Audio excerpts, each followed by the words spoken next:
In the beginning was the Word. The Word was with God. The Word was God, and God was black. Birth of black soil, she was naive of what she had, her true potentials. She was made to believe she was worth nothing, an entity to be used as tissue paper, a calamity whose place was the gutter, a liability to the human race having nothing to offer. Only born to be slaves, she was bound in chains, trampled upon and exploited for their selfish gains. Her refuge was the rains, hoping that it'll wash away her pain. She has gone through unimaginable suffering, severe mental torturing, brutal handling, immeasurable resource draining. Her name?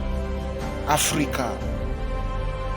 She succeeded in breaking the chains she was bound in, but then she was bound by even stronger chains, mental chains.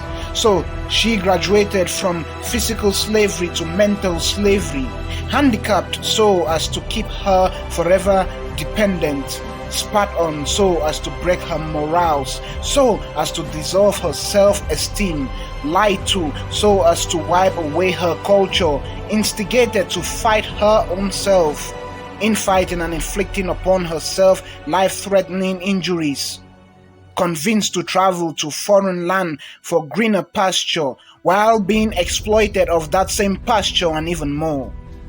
She possesses black magic, but they chose to call it dark magic, castigating it.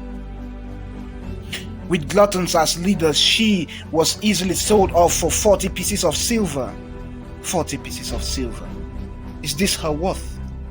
She is trillions of times worth more than that. She is slowly discovering herself and the truth. She is Africa. She is us. We are Africa. Yes, we are Africa. We are the descendants of Sundiata the Great of the Mali Empire. We are the descendants of Shaka of Zulu. We are the descendants of Menelik, the great warrior who chased away the invaders. We are the people who resisted oppression, turning bullets into water in the Maji Maji revolt. We are the descendants of Mansa Musa, the richest man to have walked the earth. We are the force to reckon with. Yes, here is found the birthplace of civilization, harboring the fascinating pyramids. Yes, beneath our feet flows billions of barrels of black liquid, they call it crude oil.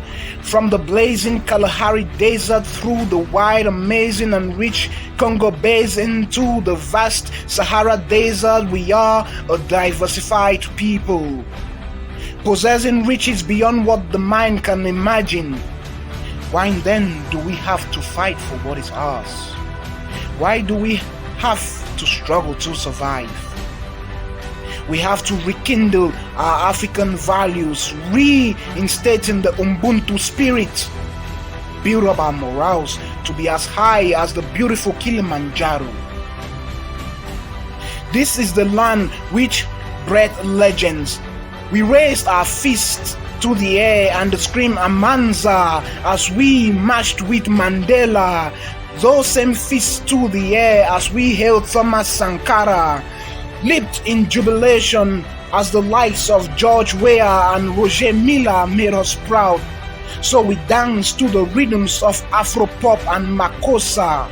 We are a people who keenly listen to the preaching of Lucky Dubé, read with amusement our stories written by Chinua Achebe, made history by empowering the female leader Helen Johnson. Welcome to the generation which is determined to have even greater stories told despite the challenges. Welcome to the generation of Chimamanda Ngozi. Welcome to the generation of Tony Elumelu. Welcome to the generation of Bobby Wine. Welcome to a generation bent on regaining her past glory. A generation embracing and being proud of its diversity. For that's what makes us who we are. We ought to be proud of these melanin dripping bodies. We got the black swag. We are Africa. We are Wakanda. Wakanda forever.